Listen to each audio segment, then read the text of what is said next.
Allô, allô, allô, allô.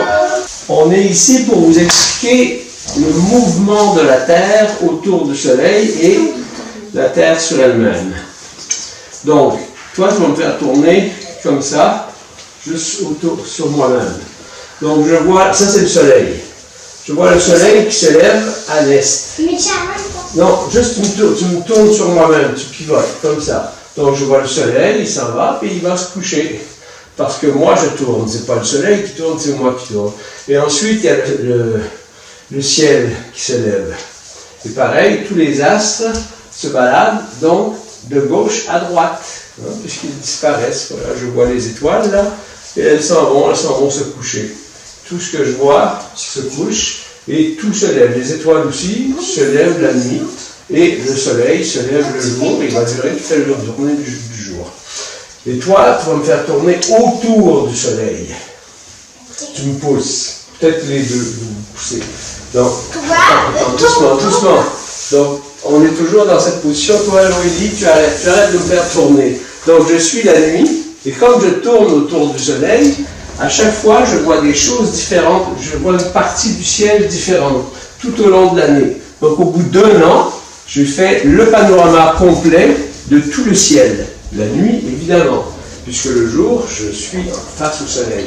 Et la nuit, comme je tourne autour de la Terre, autour du Soleil, pardon, je vois tout. Ici, je vois l'ensemble des murs. Là, je tourne sur moi-même, là, je vais m'étourdir. En fait, il faut une journée pour tourner sur moi-même et une année pour tourner autour du Soleil. Donc, voilà, je pense qu'on a fait la démonstration. Ciao, au revoir et bonne année tout le monde. Bonne année. On peut dire bonne année par là. Bonne année. Et bonne année par là. Bonne Bonne année. Donc ce sont mes petites filles, Loélie, la plus jeune, et Mélie-Jeanne, l'aînée. Ce sont les filles de ma fille. Maintenant que vous avez compris le mouvement apparent des astres, je fais un dernier graphique pour illustrer la course du Soleil sur l'écliptique. Dans le coin inférieur gauche, la position du Soleil sur la voûte céleste, observée depuis la Terre. En opposition, dans le coin supérieur droit, la position de la Terre vue depuis le Soleil. Au cours d'une année, le Soleil visite les 12-13 constellations du zodiaque. Depuis la Terre, à minuit, nous observons les constellations opposées.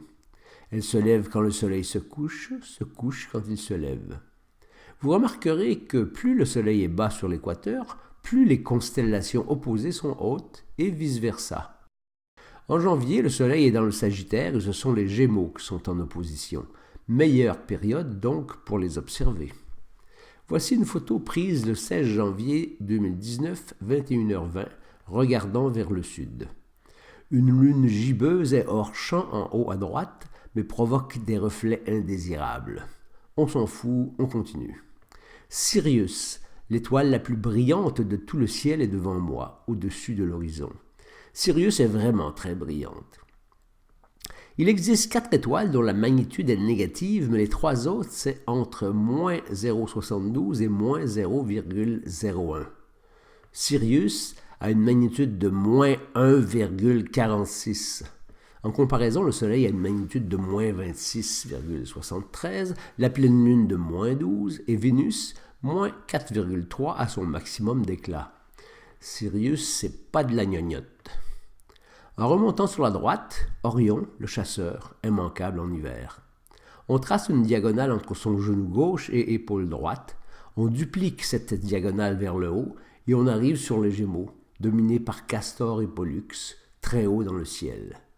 La main gauche de Castor, Theta Gémeaux, est à la déclinaison 33,96 nord, la plus haute de toutes les étoiles des constellations du zodiaque.